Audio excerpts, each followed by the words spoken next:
الحمد لله رب العالمين والعاقبة للمتقين ولا عدوان إلا على الظالمين وأصلي وأسلم على المبعوث رحمة للعالمين نبينا محمد وعلى آله وصحبه أجمعين أما بعد يوم سؤال البركة dukkan yabo da godiya sun tabbata ga Allah madaukakin sarki tsira da aminci su ƙara tabbata ga shugaban halittu gabaki ɗaya annabi Muhammad sallallahu alaihi wa alihi wa sallam. A satin da ya gabata mun yi magana akan wajabcin so da kuma nuna ƙauna ga fiyayyen halitta shine annabi Muhammad sallallahu alaihi wa alihi wa sallam, kuma cewar wannan suna so da wannan ƙaunar wani abu ne wanda Allah ya wajabta ma musulmai shi a tsawon rayuwarsu, ba wai a wasu lokuta na musamman ba. Musulmi daga lokacin da ya san cewar shi musulmi ne kuma ya yi imani da Allah, ya yadda da babu abin bauta da gaskiya shi Allah, ya yadda da alƙur'ani shi ne littafin da Allah ya yadda a bauta masa da shi, kuma ya yadda cewar annabi Muhammad sallallahu alaihi wa alihi wa sallama manzan Allah ne, to imani da manzan Allah da kuma soyayyar manzan Allah tare suke shiga cikin zuciya har lokacin da ɗan adam zai rabu da duniya. To shi yasa Allah maɗaukakin sarki ya wajabta wa wannan al'umma waɗansu haƙoƙi na manzan Allah sallallahu alaihi wa alihi wa sallam, wanda bawa mumini baya zama cikakken masoyin Allah kuma masoyin manzan Allah sallallahu alaihi wa alihi wa sallama bayan ya kiyaye haƙoƙin Allah na tauhidi, to kuma shi ya kiyaye wa manzan Allah sallallahu alaihi wa sallama wa'annan haƙoƙin a tsawon rayuwarsa. Wa'annan haƙoƙin Allah madaukakin sarki ya bayyana mana su a cikin littafinsa alqur'ani, haka manzan Allah sallallahu alaihi wa alihi wa sallama shi ma ya bayyana mana su a cikin sunnarsa tsarkakakkiya. Haƙoƙi ne masu girma sosai wa'inda za mu yi nuni akan wa'yansu daga ciki saboda ƙarancin lokaci.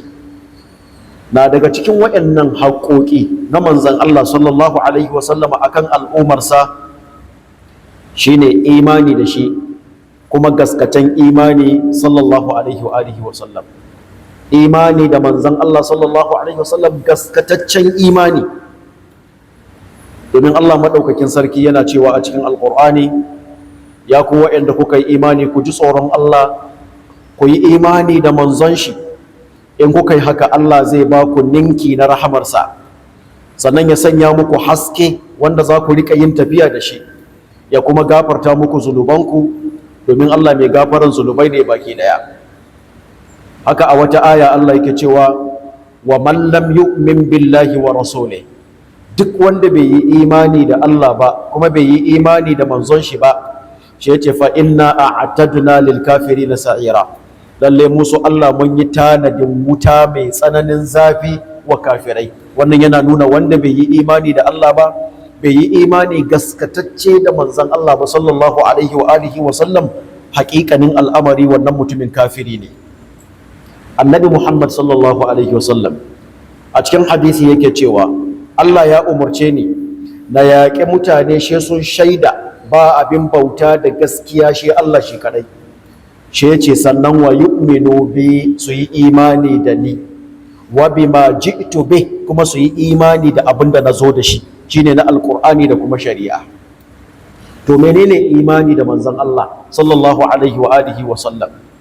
Imani da manzon Allah, gaskata manzon Allah sallallahu alaihi wa sallama ba shine kawai kace kai mabiyinsa bane, ka gaskata manzan Allah a cikin annabutan da ya zo da shi, ka tabbatar da cewar Allah ya aiko annabi Muhammad sallallahu alaihi wa alihi wa sallama zuwa ga aljanu da ba mutane baki daya, sannan ka gaskata manzan Allah sallallahu alaihi wa alihi wa sallam cikin duk abin da ya zo da shi daga wajen ubangijinsa na ayyukan da ya karantar, da labarun da ya bayar, da kuma umarnin da ya bayar, da kuma hanin da ya yi.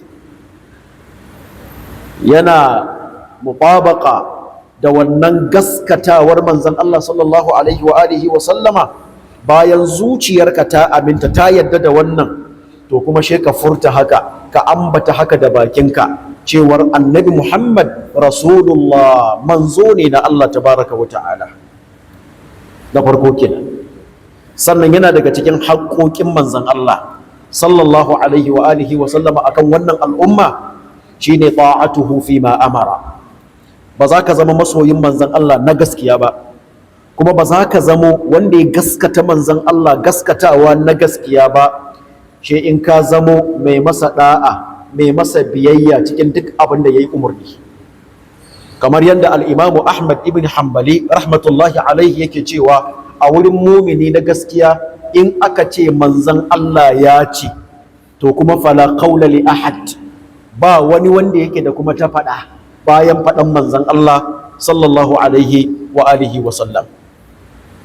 Ka zamo mai gaskatawa, mai biyayya akan duk abin da annabi yayi umarni ya ce wa al'umarsa su yi, ko kuma ya ce wa al'umarsa su bari.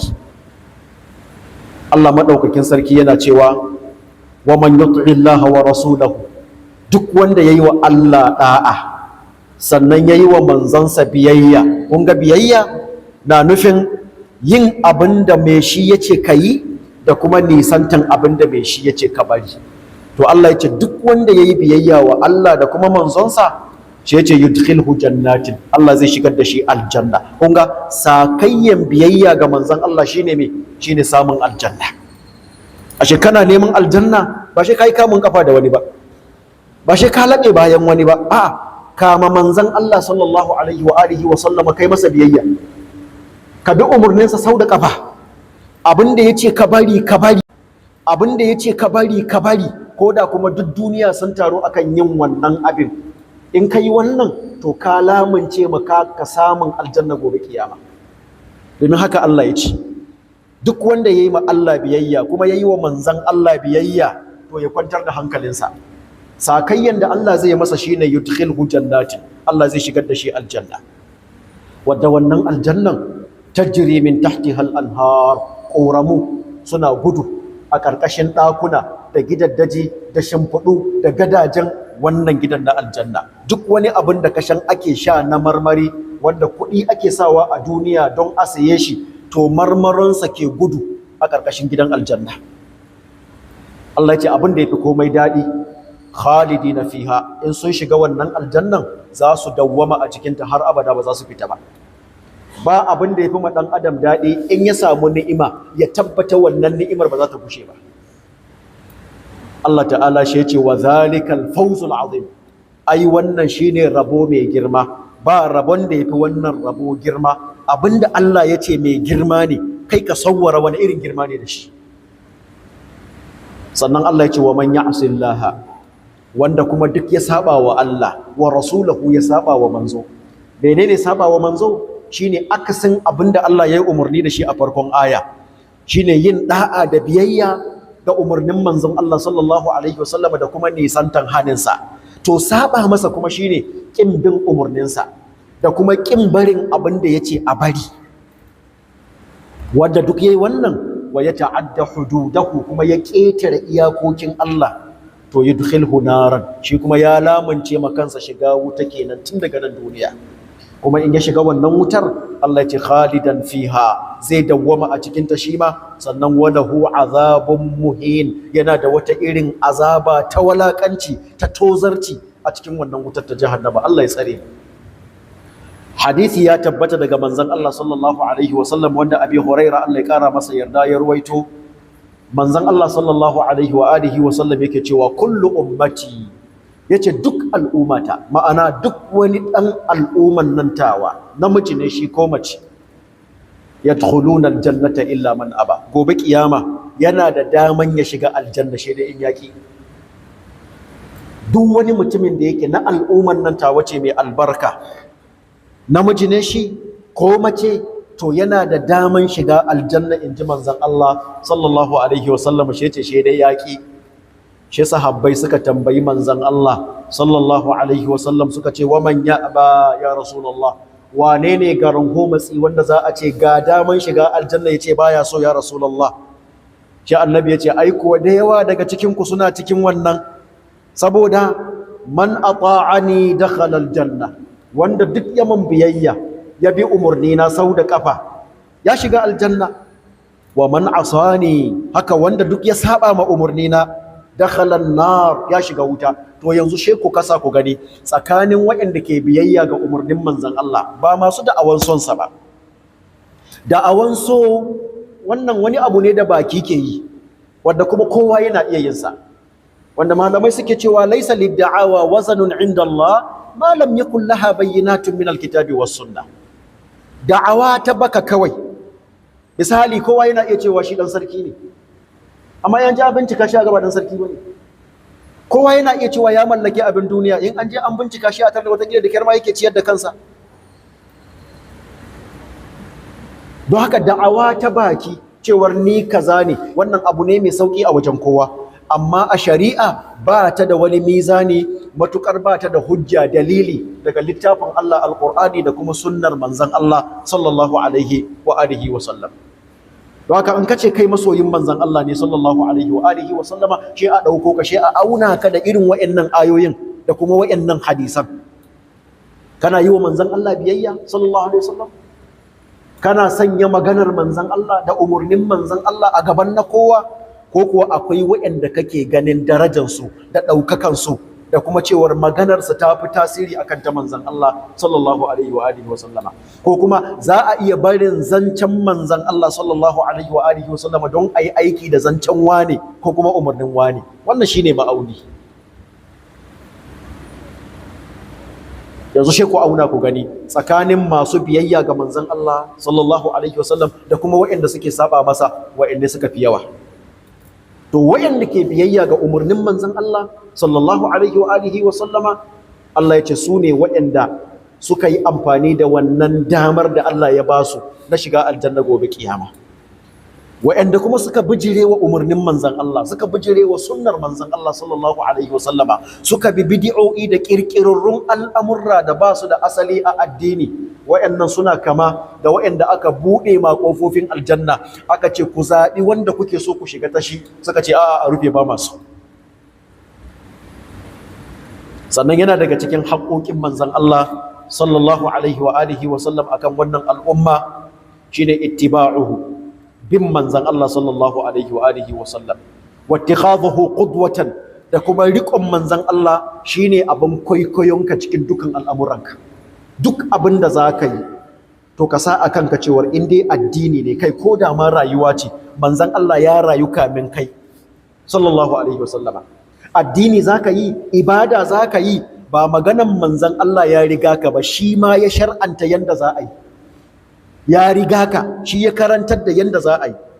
To manzon Allah sallallahu alaihi wa alihi wa sallam ya zamo shine abin kwaikwayonka, ya zamo shine ƙudwakinka, shine madubinka wanda kake kallo don kai ma ka san inda zaka dora kafanka. Domin Allah madaukakin sarki yana cewa lalle in kuna son Allah so na gaskiya, ayan da muka karanta a satin da ya wuce, Allah ya ce fattabi'uni, ka ce musu ku bi ni, ma'ana ku yi da'a wa ni, ku mun biyayya, ku bi karantarwa na da sunna na. In kuka yana yin ta ne akan karantarwar manzon Allah sallallahu alaihi wasallam da kuma iltizamin sunnarsa, da kuma gujewa duk abin da ya saba ma wannan shiriya da wannan sunna ta manzon Allah sallallahu alaihi wasallam. Saboda ya tabbata a cikin hadisi, annabi yake cewa man raqiba an sunnati. Wannan hadisin a lokacin da wayansu matasa guda uku suka zo gidan manzon Allah sallallahu alaihi wasallam, yas'aluna an ta'abbudihi sallallahu alaihi wasallam, suna tambaya akan irin yanda annabi yake ibada. Falamma ukhbiru, lokacin da aka ba su labari, ai matan manzon Allah sallallahu alaihi wasallam suka ba su labari akan yanayin ibada irin na manzon Allah sallallahu alaihi wasallama, sai suka ce aina nahnu minan nabiyyi sallallahu alaihi wasallam wa qad ghafara Allah ma taqaddama min dhanbihi. Ina mu ina manzon Allah sallallahu alaihi wasallama, alhali shi fa Allah ya gafarta masa duk abin da ya gabata na zunubansa, amma yana irin wannan kokarin da dare, yana irin wannan kokarin da rana, fannoni daban-daban na ibada. Shikenan shi suka dau alƙawra.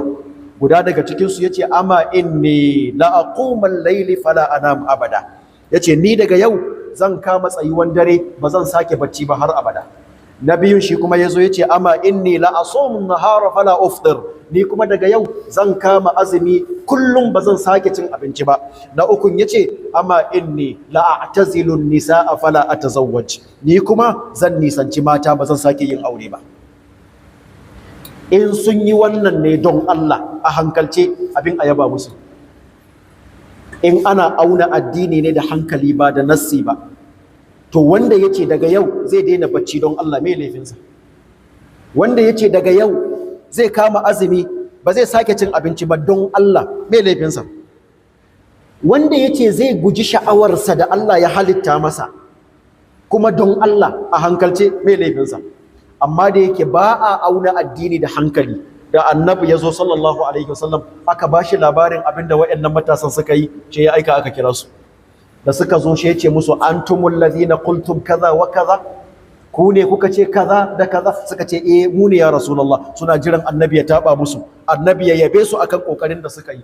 Shi ya ce musu amma inni la akhshakum ila Allah wa atqakum lah. To abinda nake so na sanar da ku shine, in imani kuke ji, in tsoron Allah kuke ji, ni na fi ku tsoron Allah kuma na fi ku saunar azabansa. Yace amma duk da haka aqumul laila wa anam, nakan tashi na tsayu a wasu dararraki, wataran kuma sai in kwanta in huta. Wa asumun nahara wa uftir, haka nakan azumci wasu ununuka, wasun kuma sai in ajiye in ci abinci. Wa ankihun nisa, kuma ina auren mata. Yace domin da kuka zo gidana tambaya a kaina da ba ku tarda ni ba, wa kuka tarda? Mata. Da ba su, da wa zai ba ku amsa? Yace don haka annikahu sunnati, ai aure sunnata ce. Ƙarshen hadisin shi yace famar raghiba an sunnati, duk wanda yace zai guje wa sunnata, ba zai yi aiki da ita ba, to falaisa minni, baya tare da ni. Wannan falaisa minni, malamai shi suka ce ɗayan abu uku ne. Imma mutum baya tare da Allah a nan duniya cikin imani, imma baya tare da Allah a ƙarƙashin inuwan al'arshin Allah yawma la dhulla illa dhillu, wa imma baya tare da Allah a gidan aljanna. Cikin ukun nan wanne ne na ɗauka? Ba ko ɗaya, ce dai komowa wa karantarwar sunnar manzon Allah sallallahu alaihi wa alihi wa sallama, da kuma yin aiki da ita sau da ƙafa. Haka yana daga cikin haƙoƙin manzon Allah sallallahu alaihi wa alihi wa sallam, abinda muka yi magana a satin da ya gabata shine nuna ƙauna da nuna so ga manzon Allah sallallahu alaihi wa sallama, fiye da yadda ake son iyali, fiye da yadda ake son ƴaƴa, fiye da yadda ake son uwaye, kai da ma duniya baki ɗaya. Sannan yana daga cikin dalilai akan wannan hadisi da ya tabbata daga manzon Allah sallallahu alaihi wa alihi wa sallam, da yake cewa la yu'minu ahadukum, ɗayanku ba zai yi imani na gaskiya ba, yace shaida zamo ni ne mafi soyuwa a wajensa fiye da ƴaƴansa, fiye da mahaifansa, fiye da ma mutanen duniya gabaki ɗaya. Ya tabbata kuma a cikin hadisi cewa ladan irin wannan ƙauna, irin wannan soyayya da bawa musulmi na gari zaka nuna wa manzon Allah sallallahu alaihi wa alihi wa sallam, to sakayyan da Allah zai maka akan irin wannan kaunar shine Allah ya hada ka da manzon Allah a gidan aljanna gobe kiyama. Wannan ya tabbata ne lokacin da wani sahabi ya tambayi manzon Allah sallallahu alaihi wa sallam akan tashin kiyama. Shi annabi alaihi salatu wa sallam ya tambaye shi, yace to ma a'atta laha, da kake tambaya game da kiyama, wai me kai mata tanadi? Shi wannan sahabin yace ya rasulullah ma a'attu laha kabira salatin, wallahi ban yi ma kiyama tattalin wata sallah da yawa ba, wala siyamin ko yawan azumi, wala sadaqatin ko yawan sadaka, walakinni shi dai abu ɗaya da na sani shine uhibbullaha wa rasulahu, ina son Allah da manzon Allah. Ce annabi sallallahu alaihi wasallam yace je ka abanka, fa anta ma'a man ahbabta, gobe kiyama kana tare da wanda kake so. Ma'ana kana tare da wa? Kana tare da Allah, kuma kana tare da manzon Allah sallallahu alaihi wa alihi wasallam. Sannan ƴan uwa masu albarka, so na haƙiƙa, so na gaskiya ga manzon Allah sallallahu alaihi wa alihi wasallam, ba shine ka kirkira wa manzon Allah waɗansu abubuwa daga wajen kai kanka ba, wanda da su ne zaka nuna wa manzon Allah so. A'a, zaka so manzon Allah ne da abin da Allah ya ce a so shi da shi, zaka so manzon Allah ne da abin da shi manzon Allah ya karantar da shi ake son shi. Ka sawwara duk abin da ba za ka iya nuna ma mahaifinka so da shi ba, ka tabbatar da cewar ba za ka nuna wa manzon Allah so da wannan abin ba. Yanzu mu ɗau ƙaramin misali, tsawon shekara ka yi shekara baka tuna manzon Allah ba sallallahu alaihi wa alihi wa sallama, baka yi kwaikwayo da shi a cikin sallar, baka yi kwaikwayo da shi a cikin sa suturanka ba, baka yi kwaikwayo in ma aka ce maka ga abin da annabi yayi shi ranka ya ɓaci ka ce kai wa yake iya duk abin da annabi yayi, wannan ita ce hujjanka, wannan shi ne dalilinka. Amma shi rana ɗaya a cikin shekara she ka kawata wuri, ka kunna fitillu, she ka tara jama'a yan uwa da amannan arziki, she kai ma annabi rawa, kai ma annabi waka. Ka sawware yanzu mahaifinka wanda a duniya in an fidda Allah da manzon shi ba wanda yake da girma da kima a wajen ka fiye da mahaifanka. To a ce kana son ka nuna kauna da son da kake wa mahaifanka, shi ranan da kake tudun ranan aihuwar mahaifinka shikenan she ka sa fitillu a bakin kofar gidanku, ka jera kujeru, ka kawata wuri, she ka kira abokananka da ƴan uwa, shikenan she a dora kiɗi da rawa, she ana kiran sunan wannan mahaifin naka. Tsakaninka da Allah, tsakaninka da Allah, in mahaifinka ya zo ya tarda kana ta tashewa da rawa, ka yi zufa jagar, abokananka sun kama maka, makaɗa na can suna kaɗa, ba su busa na can suna busa, she tambaye ka me wannan, sai ka ce baba tsananin ƙaunar ka ne, baba tsananin son da nake maka ne. Tsakaninka da Allah da kai da mahaifinka za ku yi shiri? To ta yaya irin wannan shi za ka kwafo da shi za ka nuna ma annabi soyayya? Abinda muka fahimta daga nassosi na alƙur'ani da sunna shine son manzon Allah shine yi masa biyayya, son manzon Allah shine yi masa da'a, shine yin aiki da karantarwarsa da kuma nisantan abubuwan da manzon Allah sallallahu alaihi wa alihi wa sallam ya hana ka.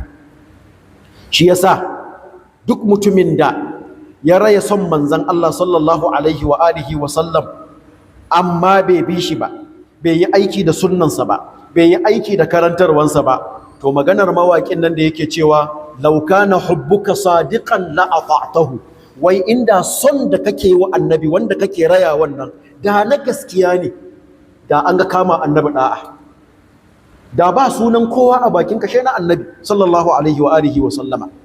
Kuma da a cikin ɗabi'unka da halayyanka ana kallon ka za a tuna da annabi sallallahu alaihi wa alihi wa sallam. Kamar yadda satin da ya wuce na gaya muku, Abdullahi ibn Umar wata bishiya ce ta yi zama a Madina, wannan bishiyar saboda ta zazzago ta yi ƙasa kuma tana hanyar manzon Allah sallallahu alaihi wa sallam a kullum. In annabi ya zo zai wuce daidai wajen wannan uwar bishiyar, shi annabi ya duka yana akan abin hawansa sannan ya wuce. Ana nan ashe Abdullahi ibn Umar yana lura da annabi sallallahu alaihi wasallam akan wannan. Yanzu she bayan annabi yayi wafati sallallahu alaihi wasallama, wannan itaciyar ta bushe, she aka sare ta. Abdullahi ibn Umar in ya biyo wannan wajen she ya duka. She wasu suka tambaye shi suka ce, ya Abdullah, me yasa muka ga kullum in ka zo wannan wajen in zaka wuce she ka duka? She ya ce haka naga manzon Allah sallallahu alaihi wasallam yana yi. Kaga wannan shine so na gaskiya, shine so na hakika. Wai a irin hanyar da manzon Allah ya saba bi ma, in ya zo daidai wuri kaza she ya duka, to Abdullahi ibn Umar she ya duka. Kaga wannan shine so na hakika. She yake cewa da a ce son da kake wa manzon Allah nan na gaskiya ne, yace la ata'tahu, da kayi wa manzon Allah biyayya, da kayi wa manzon Allah da'a. Yace domin innal muhibba liman yuhibbu muti'u, duk masoyi ga wanda yake so mai biyayya da shi ne. Yanzu ku ɗauka ramin misali akan masu son mawaka, masu son mawaka, samari yanzu wanda yake fankin mawaki wane ne, ko ba haka bane?